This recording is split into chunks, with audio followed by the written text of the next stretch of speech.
Hello friends, स्वागत है आप सभी का मेरे चैनल अभी एस्ट्रोलॉजी में। मैंने अपने पिछले वीडियो में आप लोगों को बताया था कि कुंडली में 12 भाव होते हैं और उन भावों से आपके जीवन में होने वाली घटनाओं को देखा जाता है। आज मैं आप लोगों को प्रत्येक भाव के कारक ग्रहों के बारे में बताऊंगा। यह कारक ग्रह कि जब दशा आपकी कुंडली में चलती है तो जिस भाव का वह ग्रह कारक है उस भाव से संबंधित फल देने लगता है।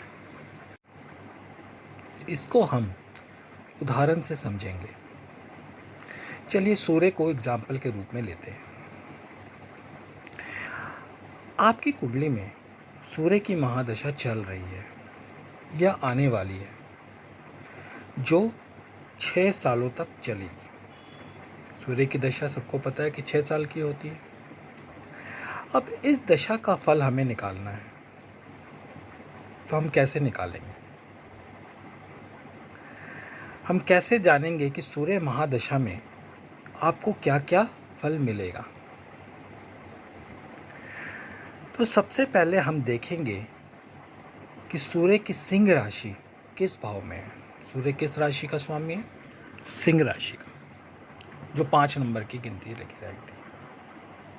तो सबसे पहले हम देखेंगे कि सूर्य की सिंह राशि किस भाव में है, यानी कि आपकी कुंडली में 5 नंबर की गिनती जिस भाव में लिखा है उस भाव का फल सूर्य करेगा।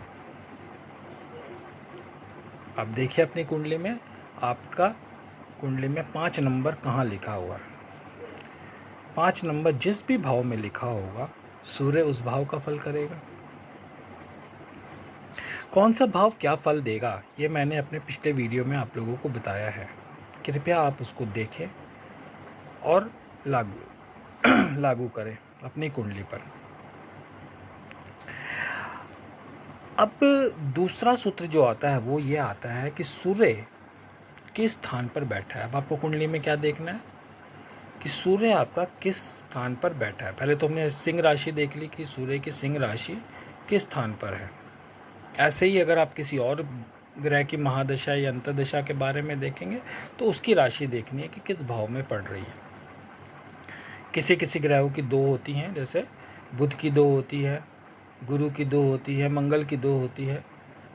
तो इनके दोनों भावों को आपको देखना है कि वो कौन कौन से भाव में पड़ रही है।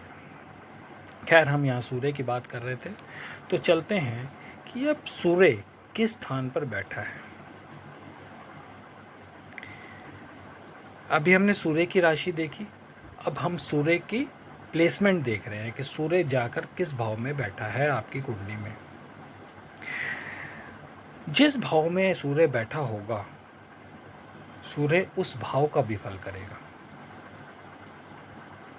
2 हो गया कि सूर्य की सिंह राशि किस भाव में आई, एक भाव यहाँ निकल के आ गया। दूसरा, सूर्य कहाँ बैठा हुआ है, जिस भाव में बैठा हुआ है उस भाव का भी फल करेगा। तो ये 2 फल सूर्य के निकल के आ गए, 2 भाव सूर्य के निकल के आ गए। अब तीसरा हम देखते हैं कि सूर्य जहाँ बैठा है वहाँ से उसकी 7वीं दृष्टि जिस भाव पर जा रही है उस भाव का भी फल सूर्य को करना है। यानी अब आपके पास 3 भाव आ गए। पहला भाव आ गया सूर्य की सिंह राशि, दूसरा भाव आ गया सूर्य जिस भाव में बैठा है, और तीसरा भाव आ गया सूर्य की 7वीं दृष्टि जिस भाव पर पड़ रही है। तो ये 3 भावों का फल करेगा। अब बारी आती है कारक की कि सूर्य किस किस भाव का कारक है। तो ज्योतिष शास्त्र में सूर्य को 3 भावों का कारक माना गया है। एक आपका लगन का, यानी प्रथम भाव का जो कारक है वो सूर्य है। फिर नवम भाव यानी भाग्य भाव का, और दशम भाव यानी कर्म स्थान का। सूर्य को इन 3 भावों का कारकत्व प्राप्त है। आपका लगन कोई भी हो, आपको पता ही है कि लगन जो होता है प्रथम भाव होता है, उसके बाद कंटिन्यूटी चलती रहती है और कुंडली में 12 भाव होते हैं। तो सूर्य को पहले भाव, 9वें भाव और 10वें भाव का कारकत्व प्राप्त है। तो हमने देखा कि सूर्य कुल 6 भावों का फल करेगा। पहला, अपनी सिंह राशि जो भी भाव में बैठ बन रही है उसका। दूसरा, जिस भाव में वो बैठा है। तीसरा, जिस भाव में बैठकर उसकी 7वीं दृष्टि जिस भाव पे जा रही है। चौथा, पहले भाव का। पांचवा, 9वें भाव का। और छठा, 10वें भाव का। ये 6 भाव के फल सूर्य अपनी महादशा अंतरदशा में करेगा। अब आप कहेंगे कि मैंने इतने सारे भावों को बताया, इतने सारे 6 भावों का फल सूर्य के अधीन बता दिया, और सूर्य की दशा 6 साल की है, या इनकी अंतरदशा 1 साल, 1.5 साल, सवा महीने, कुछ 6 महीने इस टाइप की भी आती है, कम भी होती है, ज़्यादा भी होती है। तो ये इतने सारे भावों के फल इतने कम टाइम में कैसे दे देगा? आपके मन में ये धारणा बन रही होगी, ये जवाब, ये प्रश्न उठ रहे होंगे। तो मैं आपको बताऊं कि सूर्य सभी चीज़ों का फल अपनी महादशा में नहीं करेगा। आप लोगों को जिस जिस चीज़ की रिक्वायरमेंट होगी एज पर योर एज, सूर्य अपनी दशा में वो आपको प्रदान करेगा। जैसे मान लीजिए किसी बच्चे की सूर्य महादशा आ गई, तो वह पढ़ाई में अच्छा होगा, स्कूल में कंपटीशन में अच्छा प्रदर्शन करेगा। बच्चे की नौकरी थोड़ी ना लग जाएगी, या उसकी शादी थोड़ी ना हो जाएगी। इसी तरह उस समय सूर्य दशा आती है जब आपको नौकरी के लिए प्रयास रहते हैं, या शादी के लिए प्रयास रहते हैं, या बच्चे के लिए प्रयास रहते हैं, आपको आपके भाग्य की ज़रूरत है। तो सूर्यदेव आपकी नौकरी दिलवाएंगे, आपकी शादी करवा देंगे। उस समय आपको पढ़ने के लिए थोड़ी ना मजबूर करेंगे कि आप पढ़ेंगे और आप उसमें सफलता हासिल करेंगे। इसी तरह एज फैक्टर के अकॉर्डिंग जैसे जैसे आपको जिस जिस चीज़ की रिक्वायरमेंट है, और सूर्यदेव उस भाव से आपकी जो रिक्वायरमेंट है उस भाव से संबंध बनाते हैं, तब अपनी दशा में आपको उसका फल जरूर प्रदान करेंगे।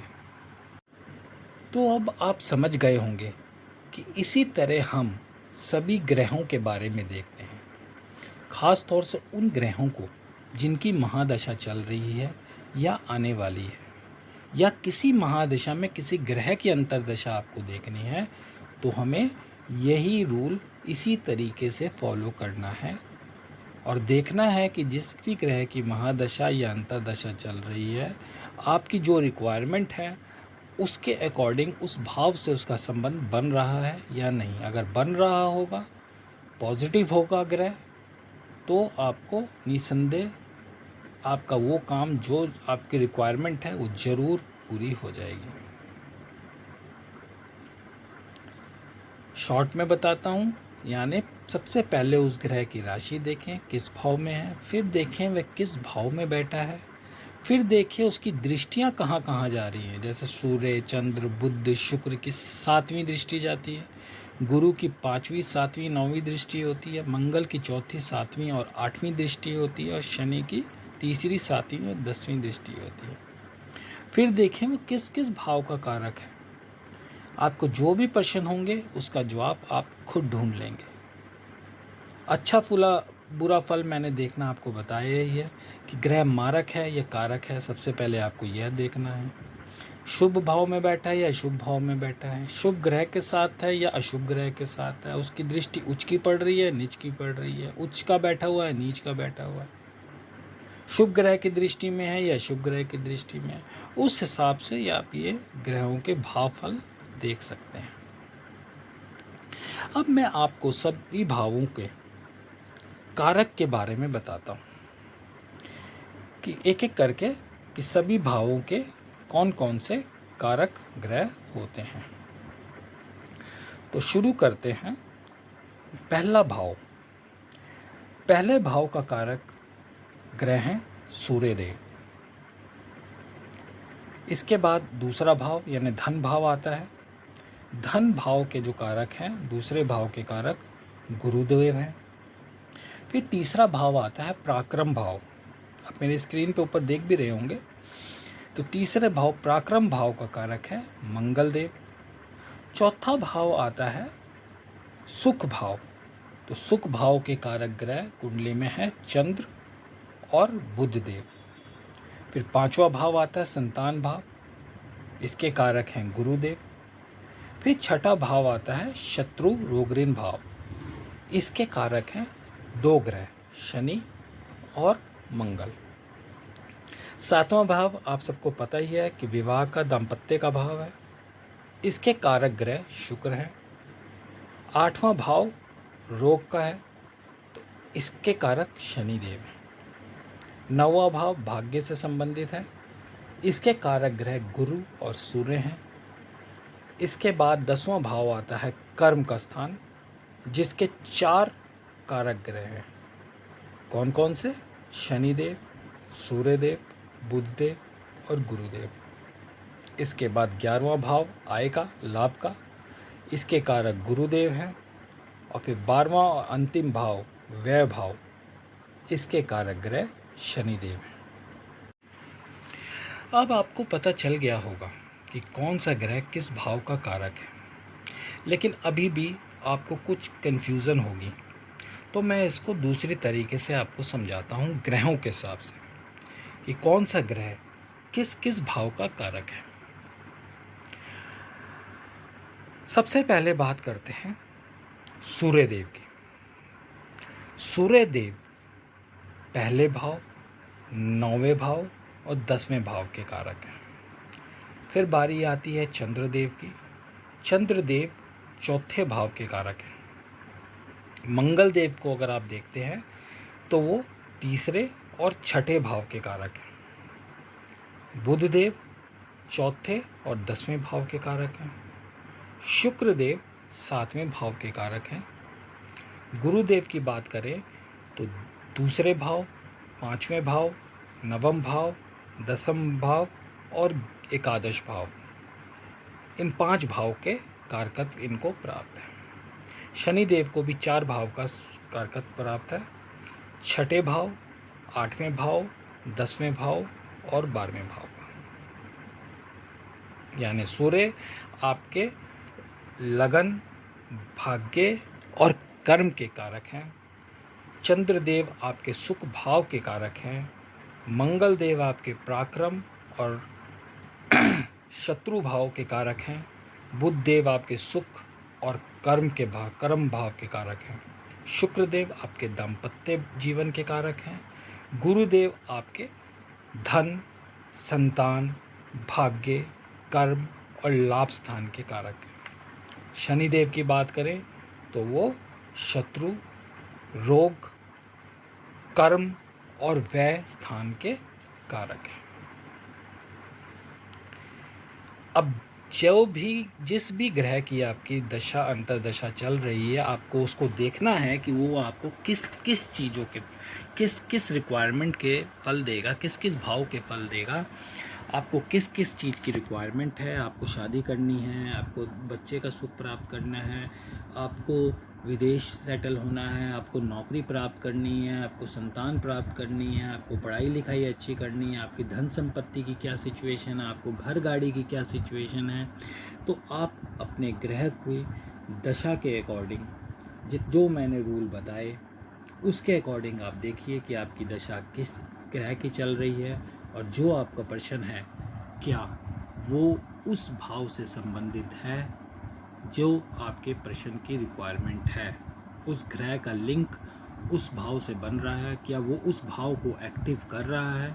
यदि कर रहा है तो निसंदेह उसकी महादशा अंतर्दशा में आपको वो फल जरूर प्राप्त होगा। साथ में यदि ग्रह फेवरेबल हुआ तो, फेवरेबल नहीं होगा तो वो सुख आपको नहीं मिलेगा। ये मैं बार बार कहता हूँ कि आपको ग्रहों की दशा देखनी बहुत ज़रूरी है कि ग्रह आपका फेवरेबल है या नहीं। तो अब आपसे इजाज़त चाहूँगा। यदि आपको मेरी दी जानकारी अच्छी लगी तो प्लीज़ मेरे चैनल को लाइक, शेयर और सब्सक्राइब ज़रूर करें। धन्यवाद।